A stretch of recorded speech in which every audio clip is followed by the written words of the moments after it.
vous de l'UCN, êtes-vous conscient que l'échec du président de la République est votre échec à vous aussi? Malheureusement, oui.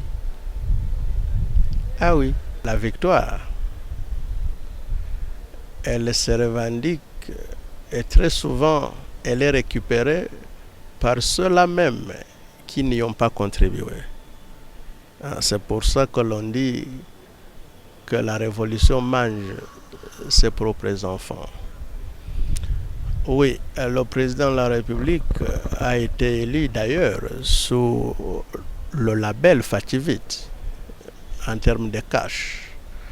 Beaucoup sont des sociétaires de l'Union sacrée aujourd'hui, mais qui hier étaient l'un derrière Fayoulou, l'autre derrière le candidat du PPRD, lorsque nous on se battait pour obtenir l'alternance politique au sommet de l'État. Aujourd'hui, beaucoup n'aiment plus qu'on en parle. Tu vois, le problème de la victoire, cette analyse que j'ai faite, ça dérange beaucoup. Mais il faut en tenir compte. Sinon, nous risquons de remettre le pouvoir entre les mains de ceux-là auxquels nous l'avons arraché. Je vois le PPRD également reprocher. Ça fait du bien. Et c'est ça la démocratie. C'est aussi ça l'alternance. Mais attention, nous devons mettre en tête que demain,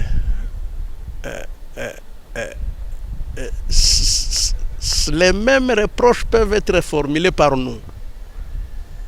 On ne sait jamais. Donc, la bonne manière de mettre tout le monde en sécurité, c'est de respecter les lois. C'est de respecter la procédure, c'est d'accepter de discuter, même avec celui qu'on n'aime pas. Le mal pour nous, c'est que il suffit que tel ou tel ne se retrouve pas dans ma façon de communiquer maintenant. Il prend une attitude d'exclusion. Je ne veux plus le rencontrer. Je ne peux plus parler avec lui. Maintenant. Où en êtes-vous avec l'affaire des RAM? Où en êtes-vous aujourd'hui? Parce que jusque-là, le peuple congolais attend de vous une solution. Le peuple congolais est en train de se plaindre, de pleurer chaque jour. C'est vous qui les représentez aujourd'hui au Parlement. Où en êtes-vous? À ce que RAM, on n'en veut pas. Bonne ou mauvaise affaire, il me revient que l'initiative n'a pas suffisamment été. On n'a pas suffisamment associé le peuple à cette initiative, au point que c'est comme on dit qu'on ne saurait pas faire le bonheur de quelqu'un contre sa volonté. Et nous sommes les représentants du peuple. Le ministre et le premier ministre avaient promis de tenir compte de préoccupations de la population. Il a dit qu'il ne saurait pas proclamer la suspension ou la suppression en pleine séance. Il y référait au gouvernement. Donc, si le ministre peut se faire dorloter et croire que le seul fait que la séance plénière de la fois passée ne soit pas arrivée au pire, lui suffit, il se trompe. J'aurais pu être le conseiller du Premier ministre, je lui dirais la même chose.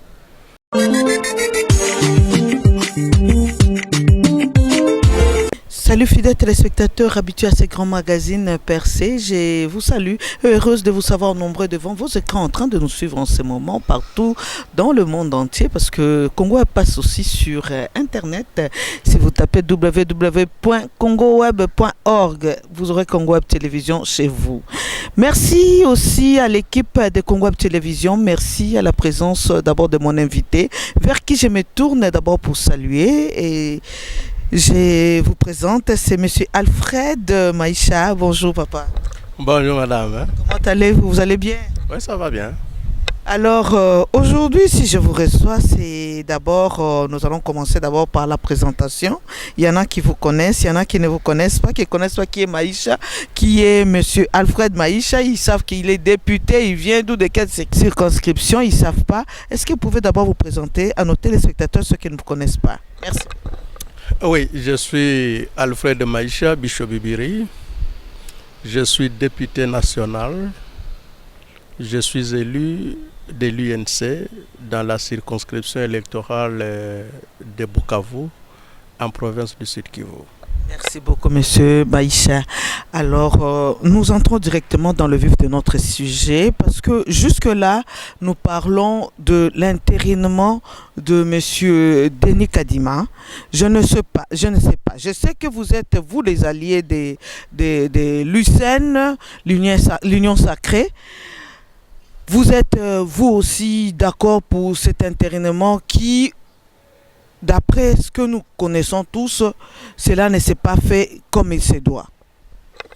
Oui, ce n'est pas bon d'isoler M. Kadima de l'ensemble de l'équipe de la CENI. Parce qu'en effet, l'entérinement a été requis pour l'ensemble de membres de la CENI, du moins ceux dont les composantes concernées avaient parachevé les discussions. Alors, ça s'est passé comment? Il revient que la loi sur la CENI répartit les tâches selon les étapes du processus de la mise en place générale de la CENI. Il y a des tâches qui doivent être réalisées par les composantes, la société civile, et particulièrement les confessions religieuses en ce qui concerne la tête, composante politique, en ce qui concerne les autres membres de la CENI. Parce que là, déjà, l'opposition vous accusait d'avoir trop politisé ces bureaux de la CENI et vous n'avez pas changé de position. Vous avez laissé beaucoup plus de postes aux politiciens, aux hommes politiques qu'à la société civile. C'est une mauvaise expression de parler de la politisation du bureau de la CENI. Parce que le bureau est un des organes de la CENI. Donc, si politisation il faut alors parler de la politisation de la CENI. Voyez-vous?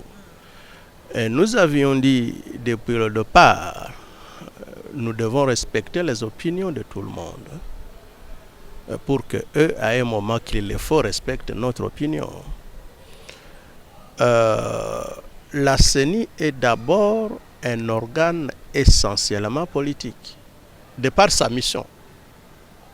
Donc la CENI doit être indépendante. La CENI ne doit pas être beaucoup plus composée des hommes politiques qui appartiennent à un certain parti politique. S'il vous plaît, qui vous a dit qu'une institution où il y a des politiques n'est plus indépendante? L'Assemblée nationale est composée de politiciens, non? Est-ce qu'elle n'est pas indépendante? Le Sénat n'est pas indépendant? Non, c'est un faux débat. Le problème n'est pas là. Puisque nous voyons aussi, puisque vous parlez de l'Assemblée nationale, nous voyons de temps en temps des tiraillements à l'Assemblée nationale parce qu'il y a un des leaders qui ne s'entend pas avec le pouvoir. S'il vous plaît, madame, rentrons sur la question importante. Les journalistes, je sais que vous aimez ce qui est sensationnel. Donc, la CENI est politique de par sa mission. C'est la CENI qui organise les élections. C'est la CENI qui reçoit, qui traite les candidatures. C'est la CENI qui dit que tel est député, tel ne l'est pas. Tel est sénateur, tel ne l'est pas. Pire encore, tel est chef d'État, tel ne l'est pas. Ça, c'est une mission politique. Donc, parler de la dépolitisation de la CENI, c'est lui arracher toute sa quintessence. De par sa mission, la CENI est un organe politique. Là, il a arraché même tout son pouvoir.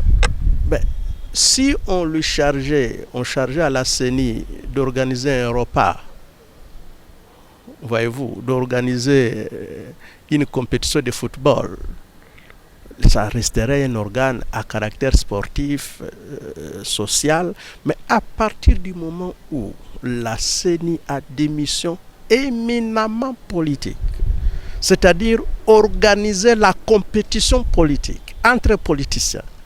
Non, la CENI est politique, de par ses missions. Maintenant là, comment elle doit être formée? Pensez-vous, les uns disent que ne font pas que des politiques soient dedans? C'est une opinion. Il ne m'appartient pas de la juger. D'autres disent non, la présence des politiques ne pose pas problème. C'est également une opinion que je ne juge pas non plus. Bon, mais regardez, madame, sous d'autres cieux, il n'y a pas de CNI. Les élections sont organisées par le ministère de l'Intérieur. C'est au niveau du ministère de l'Intérieur qu'il y a une direction chargée de l'organisation des élections. Mais le ministre de l'Intérieur est un politique, non? Voyez-vous, dans tous les gouvernements au monde. Donc, quand vous allez, M. Joe Biden des États-Unis n'a pas eu besoin d'une CENI indépendante pour dire qu'il a battu un chef d'État en fonction. M. Trump ne voulait pas partir, n'est-ce pas?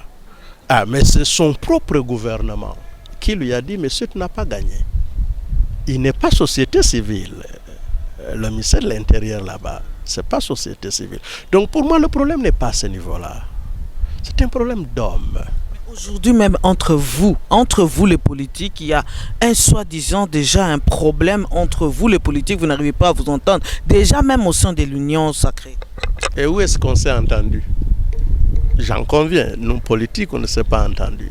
Mais est-ce que la société civile s'est entendue mieux que nous? Ah, vous êtes journaliste. Donc, le problème n'est pas que tel est politique, que tel ne l'est pas. Parce que très souvent, même ceux qu'on croit ne pas être politiques sont plus politisés que les politiques eux-mêmes. Et ça pose problème.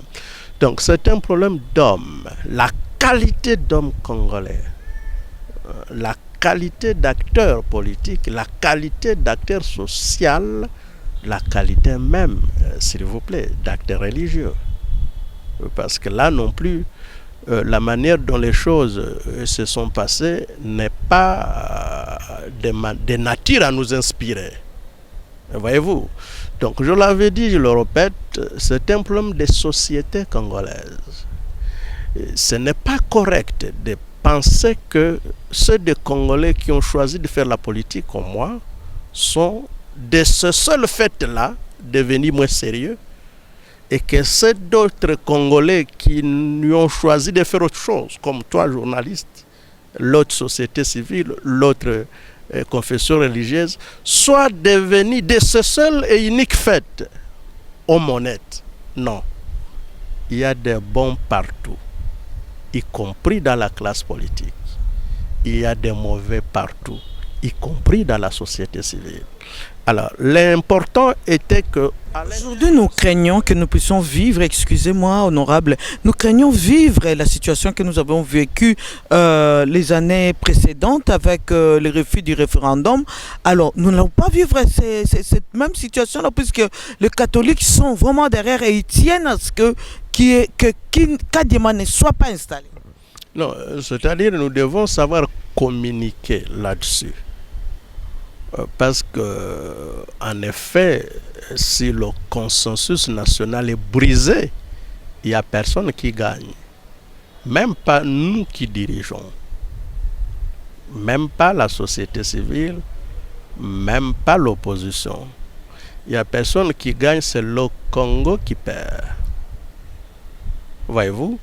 Et j'aurais souhaité que ça n'arrive pas ainsi, pendant que c'est nous qui sommes censés être au pouvoir. Voyez-vous? Donc, oui, il y a eu des ratés, il faut le dire. Vous reconnaissez? S'il vous plaît, ce n'est pas vous qui me le dictez. Je dis bien, oui, il y a eu des ratés dans ce processus Où est-ce qu'il faut localiser les ratés? C'est à tous les niveaux. Au niveau des composantes qui doivent présenter les candidats à entérinement, tout ne s'est pas fait comme ça devait être fait. Et voyez-vous, nous sommes de l'UNC. Lorsque vous reconnaissez ces failles-là, pourquoi vous ne reculez pas? S'il vous plaît, nous sommes de l'UNC. Nous avons présenté un candidat. Jusqu'à l'étape de l'entérinement, nous n'avions aucune suite. Même jusqu'au jour d'aujourd'hui, formellement, nous n'avons aucune réponse là-dessus. Voyez-vous, c'est un dérapage. Mais faut-il nous limiter à compter les dégâts? C'est que vous rejoignez aussi l'équipe de l'ensemble qui réclame n'avoir pas eu sa part du gâteau. S'il vous plaît, je n'ai pas dit qu'ensemble a raison, ensemble a tort. En effet, je ne suis même pas venu m'exprimer pour l'ensemble. Voyez-vous, j'ai fait un diagnostic, un homme libre. Voyez-vous, un homme libre, un élu du peuple. J'ai dit, le processus, tout ne s'est pas nécessairement bien passé.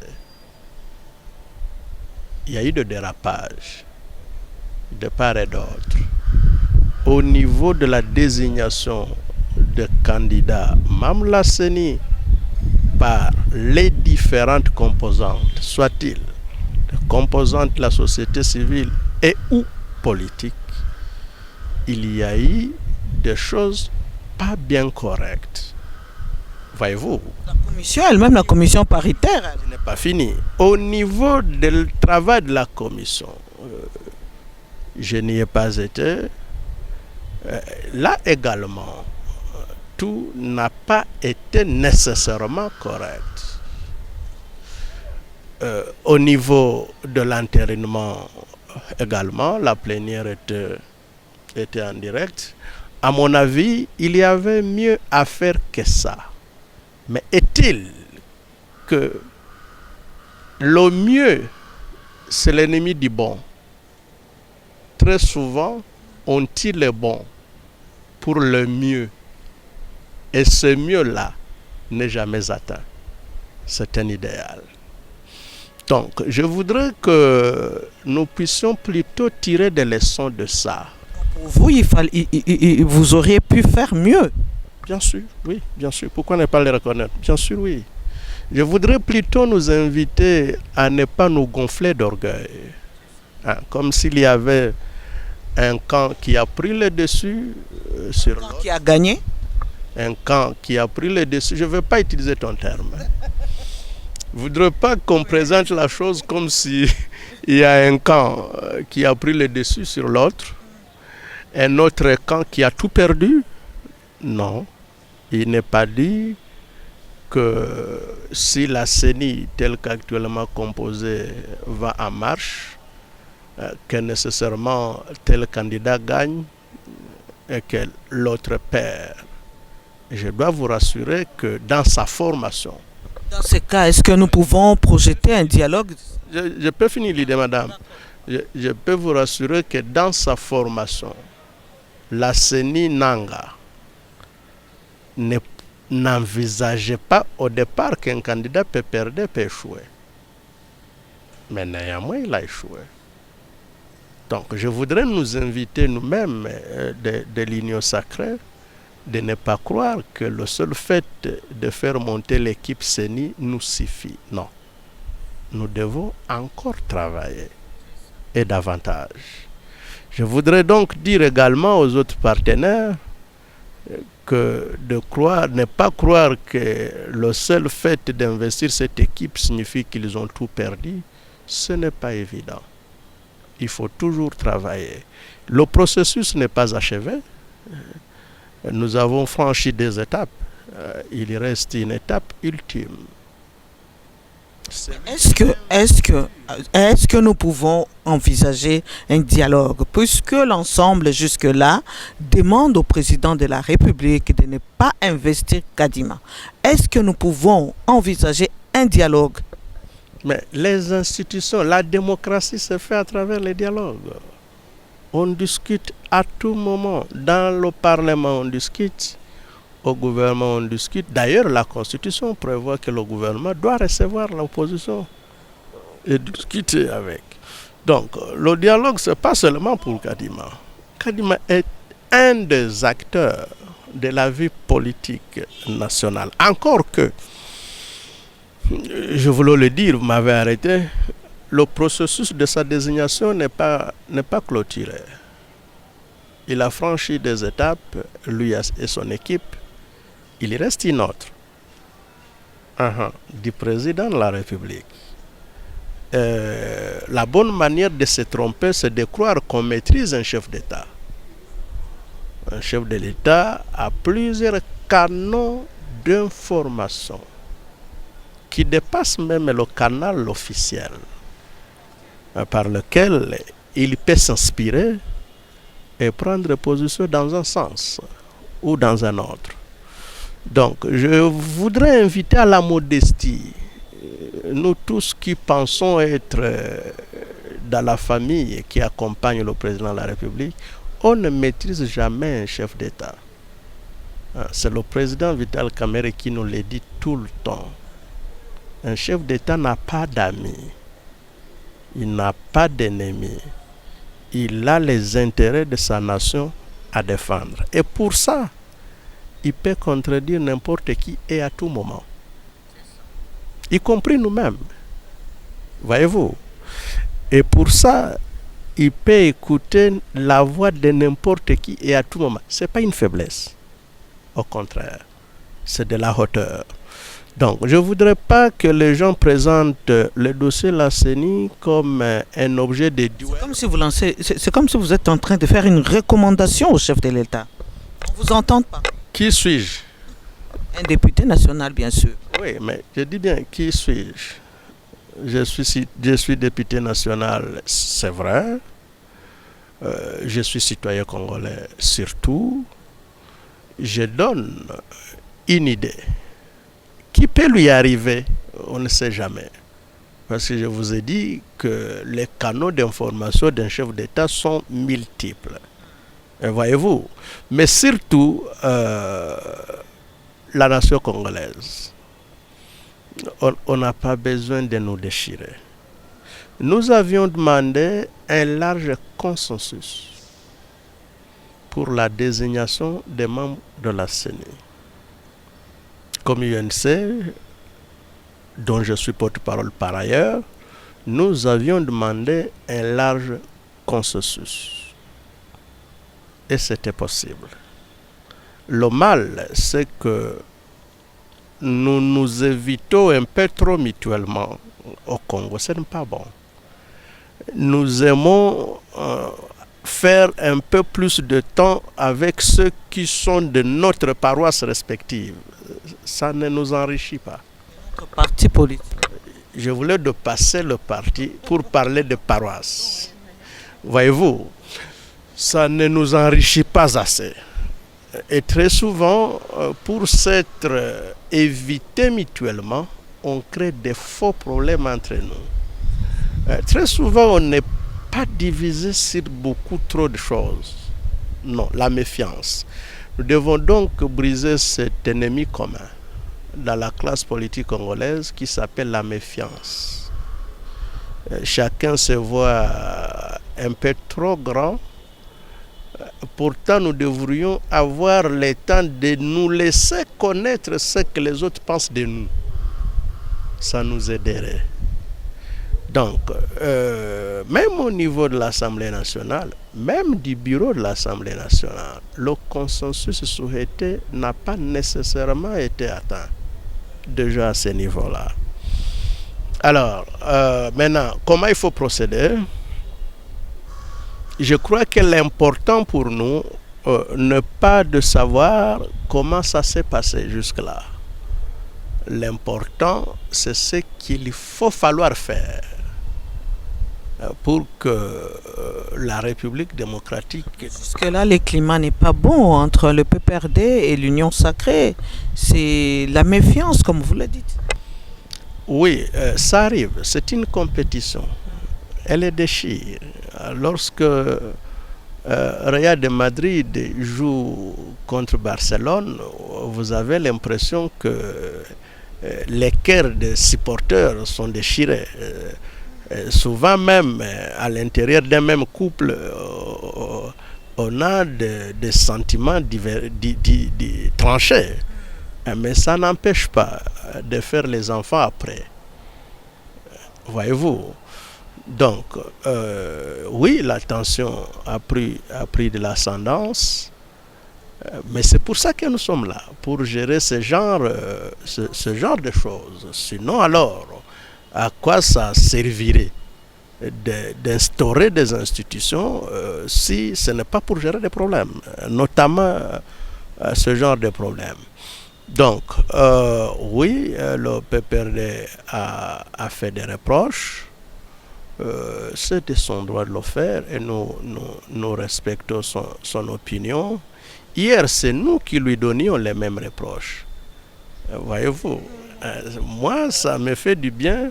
Ils se sont retournés. Hein. Je dis bien, ça me fait du bien que je voie le PPRD également reprocher. Ça fait du bien. Et c'est ça la démocratie.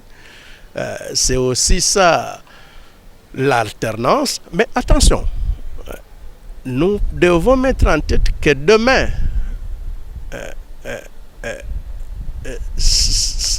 les mêmes reproches peuvent être formulés par nous. On ne sait jamais. Donc, la bonne manière de mettre tout le monde en sécurité, c'est de respecter les lois. C'est de respecter la procédure, c'est d'accepter de discuter, même avec celui qu'on n'aime pas. Le mal pour nous, c'est que il suffit que tel ou tel ne se retrouve pas dans ma façon de communiquer maintenant. Il prend une attitude d'exclusion. Je ne veux plus le rencontrer. Je ne peux plus parler avec lui. Maintenant, il y a des adversaires. Non, là, ça ne construit pas l'État. Au contraire, si j'étais à la place de celui qui décide, j'aimerais faire du temps avec ceux qui ont des raisons légitimes de ne pas m'écouter. En vous écoutant, c'est comme si vous recommandez au président de la République d'écouter l'ensemble, d'écouter les recommandations de l'UNC. Mais qui s'assoit sur la table. Qui lui dirait le contraire, à mon avis? Qui lui dirait le contraire? Je disais donc que lorsque l'on est à un niveau où on doit décider, surtout au sommet, on a bien raison, on a bien besoin d'écouter ceux-là qui peuvent avoir des raisons légitimes de ne pas nous écouter, que de se laisser applaudir, même par ceux qui les feraient sans raison. Voyez-vous, vous savez arriver à un endroit, vous trouvez une foule en train de scanner des slogans sympathiques. Vous lui posez la question, il ne sait même pas. Il a trouvé les autres le faire, il l'a fait. Vous trouvez un autre en train de marcher, de brûler les pneus. Quand vous lui posez la question, pourquoi il le fait, il ne sait même pas. Il a rencontré les autres faire ça, il l'a fait. Non, donc nous devons arriver à rehausser le niveau de la qualité de débat politique en République démocratique du Congo, mais également, surtout nous, politiques, nous devrions faire un effort pour être des hommes d'État plutôt que des politiciens. Écoutez, ça fait quoi de vouloir gagner là où vous savez que ce n'est pas gagnable? Non, ça ne sert à rien. Ça n'a pas donné, ça n'a pas donné, on recule, on s'organise, n'est-ce pas? Et on fait mieux que ce n'était le cas hier, et ça nous permet d'avoir des résultats. Mais honorable, reculer, et pour faire mieux, vous ne pensez pas que ça prendra encore du temps? Mais le temps, c'est d'ailleurs l'ingrédient utile. Le temps coule en votre défaveur, puisque vous faites partie de l'UCN. Le temps, c'est l'ennemi du menteur. beaucoup ont raconté des choses. Le temps a présenté autre chose. Au début, on parlait d'un deal entre Cash et FCC, non? N'est-ce pas? On l'a dit. Est-ce qu'on peut encore le dire aujourd'hui? Non, on ne peut plus dire. Qui a réglé ça? Le temps. Bon, aujourd'hui, il y a ce qu'on raconte. 2023, c'est bientôt, monsieur l'honorable. Et si Jésus venait demain? Voyez-vous? Non, il ne faut pas prendre 2023 comme un cap pour lequel tout est focalisé. Non, il y a des projets que l'actuel gouvernement doit envisager qui vont au-delà de 2023. Voyez-vous? Parce que l'État doit continuer.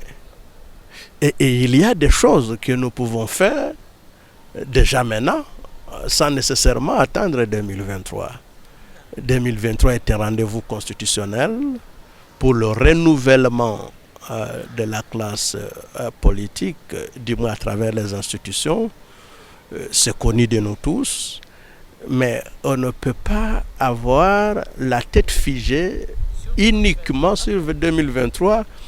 Ça risque de vous rencontrer, même par surprise, en train de faire pas autant que ce qu'on attendait de vous.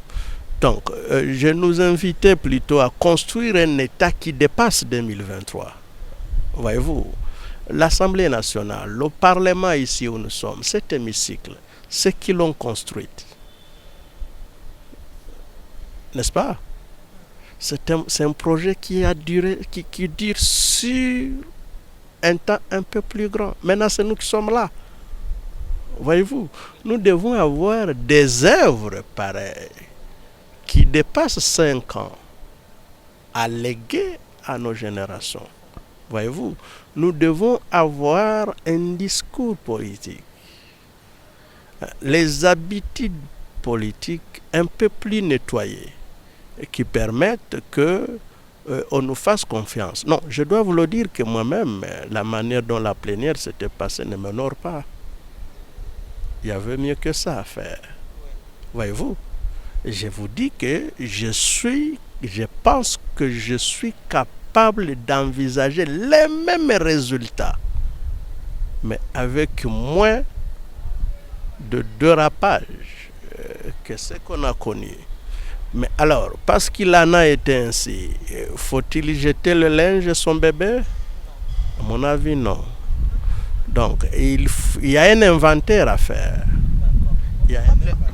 Honorable, excusez-moi, est-ce qu'on peut revenir là-dessus pour que je vous pose? Parce que recevant un député national, je me sentirais mal à l'aise si je ne vous demandais pas où en êtes-vous avec l'affaire des rames? Où en êtes-vous aujourd'hui? Parce que jusque-là, le peuple congolais attend de vous une solution. Le peuple congolais est en train de se plaindre, de pleurer chaque jour. C'est vous qui les représentez aujourd'hui au Parlement. Où en êtes-vous? Parce que jusque-là, le ministre ne s'est jamais présenté et jusque-là, il n'y a toujours pas de solution puisque l'affaire a été suspendue. Non, le Parlement a fait son travail. Quel travail? Vous avez conclu quoi? Le collègue Missaré a fait une question orale avec débat. Un débat a été engagé là-dessus. Le ministre est arrivé. Il a été entendu. Et après, il a sollicité un temps qui a été plusieurs fois à prolonger pour venir répondre aux préoccupations il est toujours en voyage? Des honorables députés. Et finalement, il est venu. Et avant son arrivée, en tant que famille politique au pouvoir, nous avons convoqué le Premier ministre. Nous avons discuté avec le Premier ministre. Nous avons discuté avec le ministre.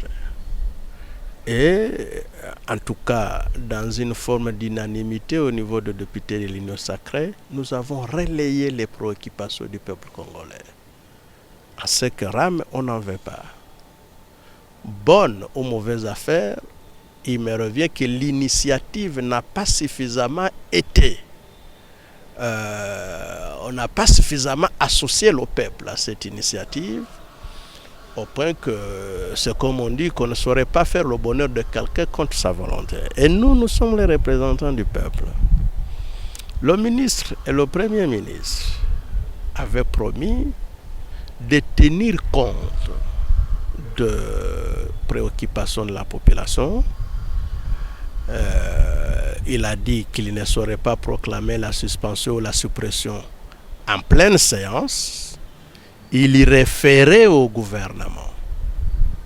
Jusque-là, ça continue. S'il vous plaît. Parce qu'il y a un décret du Premier ministre. Ce décret doit être retiré ou révisité. Il y a des arrêtés du ministre qui doivent être retirés ou révisités. Alors, le ministre avait sollicité qu'on lui permette de référer au gouvernement. Nous, on a dit OK, allez-y et référez-vous à ce gouvernement-là. Il était prévu qu'au Conseil de ministres de vendredi passé, on en parle. Je ne sais pas qu'est-ce qui en est sorti, mais en tout état de cause, ajourner un problème, ne pas le résoudre. Voyez-vous? Donc, si le ministre peut se faire dorloter et croire que le seul fait que la séance plénière de la fois passée ne soit pas arrivée au pire, lui suffit, il se trompe. J'aurais pu être le conseiller du Premier ministre, je lui dirais la même chose. Je voudrais demander à ceux qui communiquent mal dans cette affaire, en croyant qu'en faisant prévaloir que l'ARPTC relèverait de la présidence de la République, fait échapper les ministres et le Premier ministre au contrôle parlementaire, il se trompe. En effet, le président de la République n'est pas responsable devant le Parlement. C'est le gouvernement. Et c'est la raison d'être du contre-seing des actes du Premier ministre par le Premier ministre. Le fait pour le... Lorsqu'on dit que cela dépend de la présidence, c'est-à-dire qu'il n'y a que le président qui peut résoudre ces problèmes-là. Je voudrais dire à ceux qui communiquent de cette façon-là qu'ils communiquent mal. Parce que le président de la République n'est pas un gestionnaire. Non, c'est un régulateur. Le gestionnaire, c'est le gouvernement. Les actes du Premier ministre, les ordonnances du Premier ministre qui entrent dans la gestion, dans le changement des statuts des individus, des citoyens congolais, de la politique générale du gouvernement, sont contresignés par le Premier ministre. Et ce contre-seing-là, beaucoup n'en savent pas le sens. Ça ne valide pas l'ordonnance du chef de l'État. Non, elle est demeure valide, même sans contre-seing du Premier ministre. Mais le contre-seing du Premier ministre, c'est un engagement de la responsabilité politique du Premier ministre sur les actes posés par le président de la République. C'est la Constitution qui le veut ainsi. Donc, j'invite... C'est-à-dire que le Parlement ne laissera pas tomber. Vous allez continuer aujourd'hui peut-être à pouvoir donner des solutions au peuple congolais. Comment on pourrait laisser tomber? Non. Je voudrais donc dire qu'il s'agisse à notre ministre, qu'il s'agisse de notre Premier ministre, il faudra rassurer la population. Il ne peut pas oser croire qu'en citant le nom du chef de l'État, il est dédouané. Non. Le contre-seing qu'il appose engage sa responsabilité et nous allons le chercher sur base de la responsabilité qu'il a engagée devant l'Assemblée nationale. Donc, je pense que on peut lui faire le bénéfice du doute favorable, comme on dit que la bonne foi se présume toujours. Nous l'invitons, en tout cas, le plus rapidement possible, a rencontré les préoccupations de notre population sur la question RAM, tel que ça lui a été clairement exprimé par les députés nationaux, toutes tendances confondues. Je ne voudrais pas qu'il y en ait qui créent du FCC, de l'Union sacrée dans RAM. Non, quand ça coupe partout. Ma mère n'appartient à aucun parti politique, mais elle en subit également.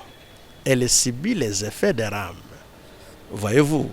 Donc, ne mettons pas de la politique un peu partout. La taxe ou la redevance RAM n'est pas acceptée par le peuple congolais. Toute justification contraire ne passerait pas. Et donc, j'invite notre gouvernement à ne pas souhaiter à cogner les murs là-dessus, parce qu'il n'y aura pas de dérogation possible. Merci beaucoup, honorable. Ma dernière question, puisque nous tendons déjà à la fin de notre interview ou notre émission.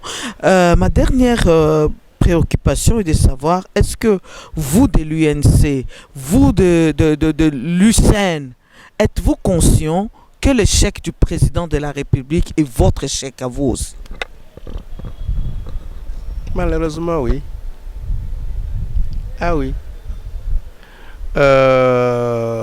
On devrait éviter que l'on échoue. Parce que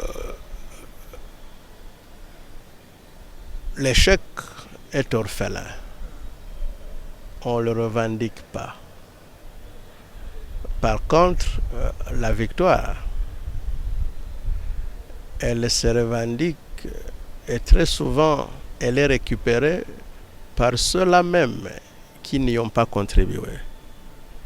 C'est pour ça que l'on dit que la révolution mange ses propres enfants. Oui, le président de la République a été élu d'ailleurs sous le label Fativite en termes de cash. Beaucoup sont des sociétaires de l'Union sacrée aujourd'hui, mais qui hier étaient l'un derrière Fayoulou, l'autre derrière le candidat du PPRD, lorsque nous on se battait pour obtenir l'alternance politique au sommet de l'État. Aujourd'hui, beaucoup n'aiment plus qu'on en parle. Tu vois le problème de la victoire. Cette analyse que j'ai faite, ça dérange beaucoup. Mais il faut en tenir compte. Sinon, nous risquons de remettre le pouvoir entre les mains de ceux-là auxquels nous l'avons arraché et leur demander à eux de nous aider à les conserver. Ils le feront de leur manière. Ah oui, ils le feront de leur manière. Je voudrais franchement que nous ayons le temps de réfléchir sur d'où nous venons et avec qui. Où nous allons et avec qui.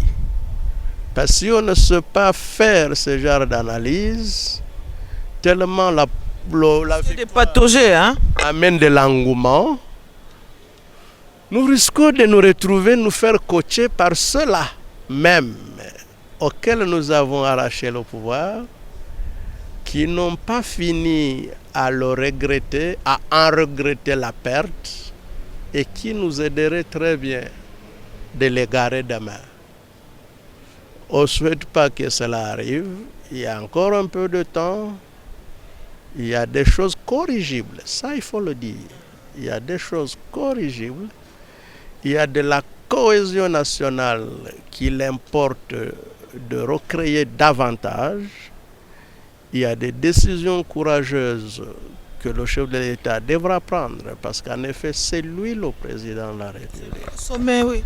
C'est lui le sommet. Nous tous, toutes les autres institutions, c'est des organes que la Constitution a prévu pour lui permettre d'amener à bon port le grand bateau qu'est la République démocratique du Congo. Pour moi, les espoirs sont encore permis. Il y a des efforts à fournir. Nous en avons les moyens intellectuels, physiques, et même matériels qu'il faut pour engager de grandes réformes, amorcer le grand chantier de la reconstruction de notre pays pour que finalement, à notre génération, nous ne laissions pas que des discours, mais des actes aussi. Merci beaucoup, honorable. Avez-vous vu un message à lancer à la population congolaise et même à vos honorables? Oui. D'abord aux collègues de dire que nous sommes l'émanation du peuple congolais. Il n'y a que le député qui partage la mission de représentation de la nation avec le président de la République. Et c'est une mission exaltante, certes, mais ça pèse. Donc, en tout état de cause, nous devrions concilier nos politiques à la volonté du peuple. Et lorsque nous parlons au peuple, nous devrions savoir lui dire la vérité également. Donc, nous souhaitons que nous exercions notre mission de légiférer, de représentation et surtout du contrôle du gouvernement sans complaisance. Au peuple congolais, nous devons être davantage plus exigeants. Un droit qui n'est pas revendiqué finit par devenir un leurre. Il faut connaître son droit, certes, mais il faut savoir le revendiquer. Voyez-vous, dans le respect, évidemment, des lois de la République. Pour le reste, je nous invite tous chacun à transcender nos clivages, à voir surpasser, à voir par-dessus tout l'intérêt de la République démocratique du Congo, mais surtout nous, classes politiques, nous devrions rendre viables les autres secteurs de la vie. Si l'enseignant avait mieux par la craie, le médecin avait mieux à l'hôpital, le magistrat avait mieux à son cabinet, le journaliste également, beaucoup moins envierait les fonctions politiques. Et à ce moment-là, on gouvernerait dans un environnement aéré. Mais parce qu'on a asphyxié l'ensemble des autres secteurs de la vie, eh bien la politique également est encombrée, y compris par ceux qui n'y comprennent absolument rien. Merci beaucoup, honorable. Merci pour avoir répondu positivement à notre invitation. Merci à toute l'équipe d'Info Congo Masolo. Si vous voulez suivre cette émission en intégralité, vous allez juste sur YouTube, vous tapez Info Congo Masolo. Vous aurez l'émission en entièreté. Merci à l'équipe de Congo Web Télévision, à M. Gabriel Chabani lui-même, à M. Gilbert Biladi, à tout le monde, et à Maurice Gandou, Papi Mandek, et à tous les techniciens de Congo Web Télévision. Merci à vous aussi, merci. Depuis Montréal, je salue Poupon Digbo et toute la famille Mbouyi. Je salue aussi mon équipe Info Congo Masolo, l'assistance de Francine Kamputu, Francine Nyakaboa aussi, je salue toute la famille Nyakaboa. Merci aussi à Yogo Digital qui tient la caméra et à Roy Mbouy au montage. Merci à tout le monde et quant à moi, je vous dis au revoir. Nous allons nous revoir prochainement. Bye.